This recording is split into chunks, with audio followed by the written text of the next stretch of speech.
1 lakh rupees to the women of poor families every year. That is the first and perhaps the biggest announcement within those five promises.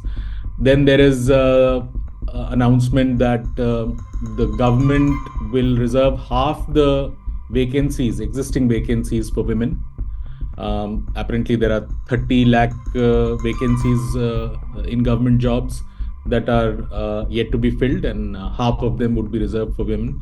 The third is that they will. So there are different schemes where women play a massive role, like Asha, Anganwadi, and midday meal preparation. And the center provides certain amount of money, around 60% of that scheme.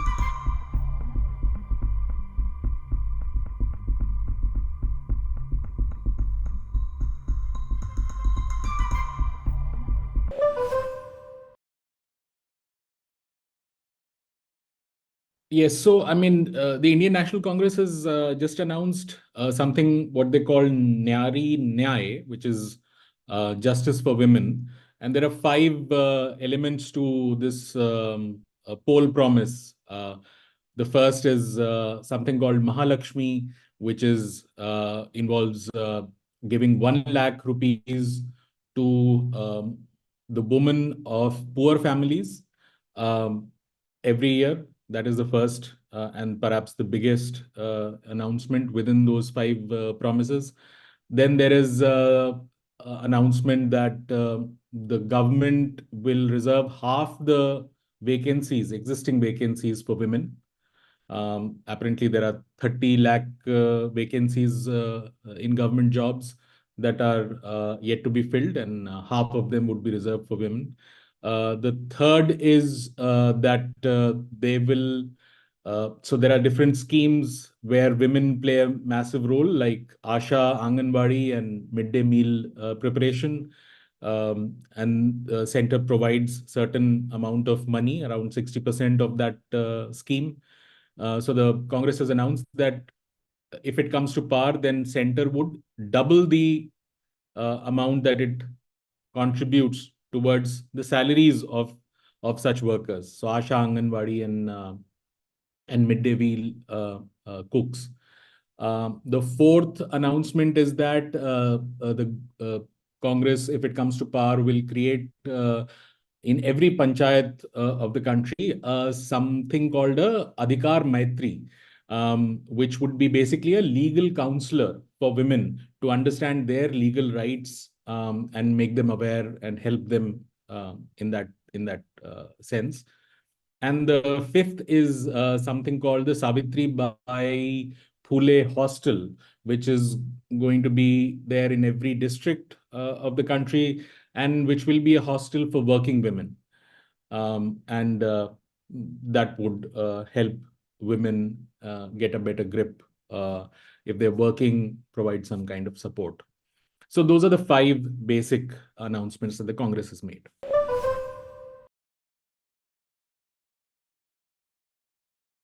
First of all, the Mahalakshmi scheme is very much, it looks like a refresh of the of Congress's pre-poll manifesto promise in 2019, where the Congress said that we'll give 72,000 uh, per annum to women from the 20% of the poorest families in the country. So that covered around 5 crore families. And 72,000 for each family, each woman in the family, as far as possible, was the promise in 2019. And at that time, according to one economist, Jean Dreze, who was tracking this thing, this would have come to around 2% of India's GDP at that time. And now this announcement that they'll give 1 lakh to women who are from the poor households is similar in that sense, because you take the number from 72,000 to 1 lakh. However, the crucial thing here is that they have not specified the number of households. They've just said poor. And now what makes this intriguing is that there is a large debate in India about how many poor are there in this country. What is the poverty ratio in this country? The official data still goes back to 2011. And there are other kinds of ways in which we calculate poverty now. This government under Niti Aayog has come up with a number of around 11.9 or something. Niti Aayog CEO has also gone on record to say that the poverty rate might have come down to 5% based on the latest consumption expenditure survey, which is typically the way we used to calculate poverty. And the Niti Aayog's 11% number is based on the multidimensional poverty index. So the point being, the larger point is that there's a huge debate on what is the poverty ratio. So when you say 1 lakh to women of poor families, we do not know exactly the numbers.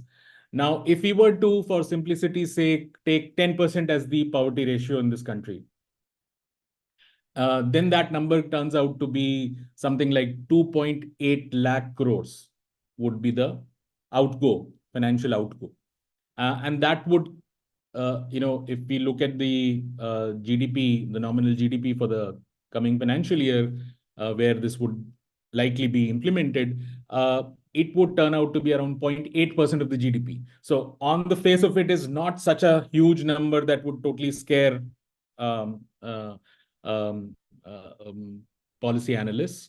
And furthermore, if you were to take the existing government's number that the poverty ratio has come down to 5%, then that number, financial outgo, reduces by half further, and it is just 4.4% of the GDP. There is no caste angle to this. There can be another layer of confusion to this.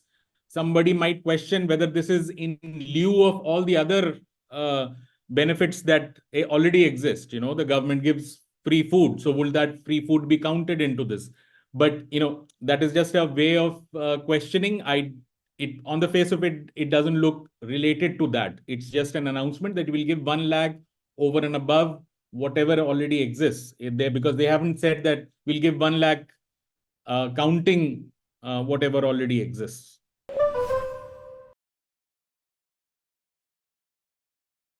There are around 30 lakh vacancies, already existing vacancies in the government of India. Now, many people do not understand that in India, public,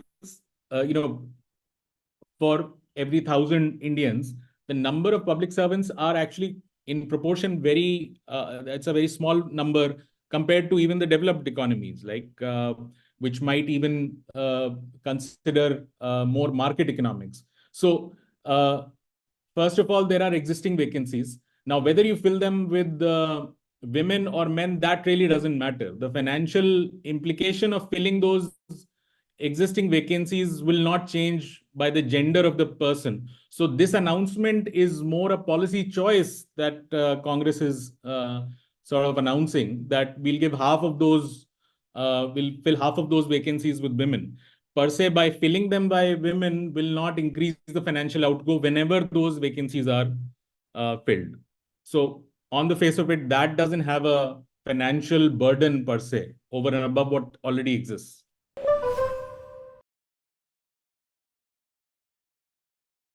Anganwadi worker would get paid anywhere between 1,500 per month to 4,500.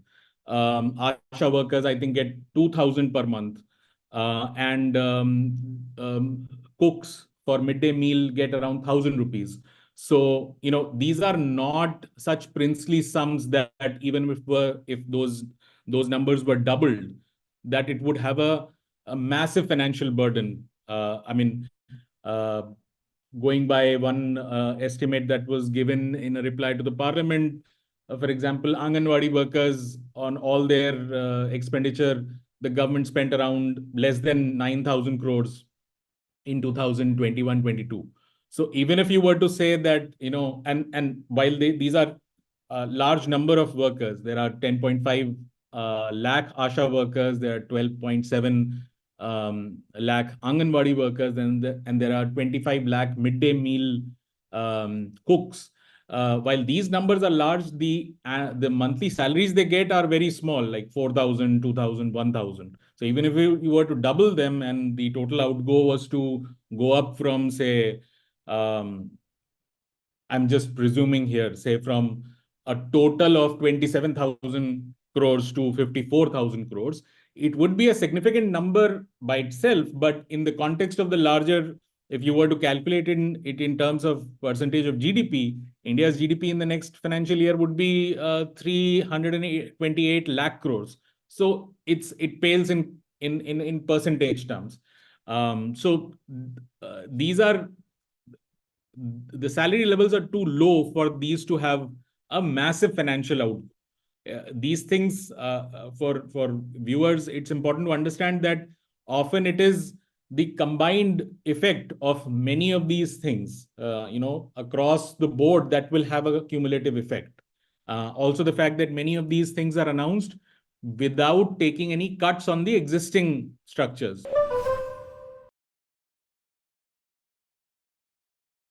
Having legal counselors for women when there's a lack of awareness in general in the country about one's legal rights. I suppose you and I would benefit, or anybody would benefit with better legal counseling on different rights. But especially when you are moving to a system where increasingly this government is giving you certain legal rights, and it's not just a scheme, it's important to provide women with the awareness of those rights. Otherwise, there's more likelihood of corruption, and more likelihood of those rights not actually benefiting the intended beneficiaries. As far as the logistical part is concerned, it is true. If you want to have one in every panchayat, you need that kind of a legal pool. But these are not by the one statement they've made, it doesn't look like they are looking for very high quality lawyers here. These are just some kind of a legal understanding of what the existing policies are, what are the schemes, what are the benefits that are flowing to you, and how can you better get those benefits. And also, some rudimentary understanding of women's legal rights. It would definitely have a good impact on the status of women, the quality of their lives. Logistically, we'll have to again look at what salaries they have to be paid, salary levels, like the 4,000, 3,000 kind of levels. It's not going to be as much of a financial burden. And which is likely to be the case. It's panchayat level salary levels are much lower than what you and I might imagine in an urban setting. The sad truth is that state governments do not pass on the money to the third tier, and panchayats are frankly starved of any funds.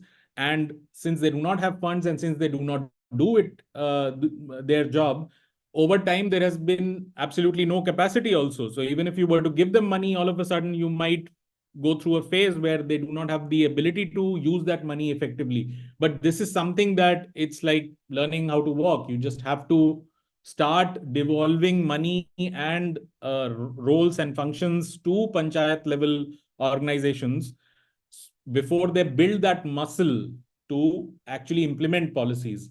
By itself is not a bad idea to have panchayat level officials whom people can approach directly, instead of waiting for some big MLA or MP to come and solve their problems.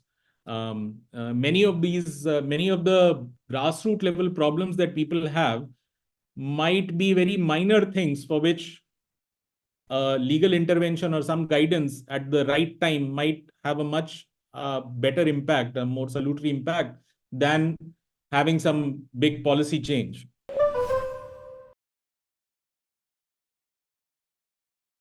A hostel in every district for working women sounds like a good idea. India's labor force participation rate for women is lower than is lower across the board. No matter which kind of country you choose, which grouping of country you choose, we are lower than that. Our labor force participation rate for women is lower than even the Arab countries. And the crucial thing in this, there are many factors for this. There can be the kind of jobs that are available, the social norms that exist in our country. But a lot of research also shows that often it's the basic infrastructure for women to join in the labor force and sustain that kind of work that matters. So better street lighting, better public transport, these are all considered to be very good measures to improve female labor force participation rate. And in that light, having working a hostel for working women is a good move. It's also noteworthy that in the hostels they haven't said that it's free. So it's very natural that if you're working, then you could pay a nominal fee for the operating costs of a hostel, and then it boils down to what would it cost to create hostels in every district. So obviously, that would totally depend on what is the size of a hostel. Is it a 10-room hostel or a 30-room hostel? How big are the rooms?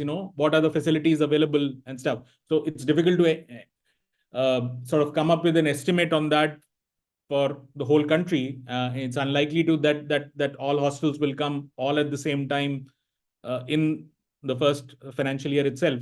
But by itself, this is again just like the investment on ASHA workers or Anganwadi workers. This is something that might help uh, women join the economy. There are some elements in this which are very good. For example, the bit on ASHA workers, Anganwadi workers, midday meal cooks. These are very significant interventions because India has the largest number of malnourished children in the world. We have the highest number of stunting cases, highest number of wasted children.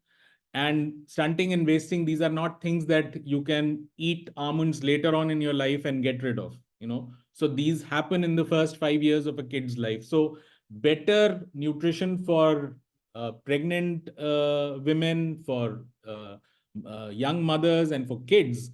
This is a very important intervention for us to really value our human resources, and for the kind of salaries they get, 1,000 rupees or 2,000 or 4,000 rupees a month kind of salary. These are not the problem issues. These would generally be considered to be very good investments towards improving the health outcomes of the country. Most research shows that money spent on these initiatives gives very rich dividends, in terms of productivity of the labor force. There can be question marks on whether giving direct payouts to large section of population, whether that's financially feasible for a government. But then again, that is a policy choice. When this existing government gives 6,000 rupees to farmers, that's a policy choice. Or when we give scholarships, that's a policy choice. Or when we buy MSPs, that's a policy choice. So it really depends on one government to another, how they want to intervene to improve the outcomes.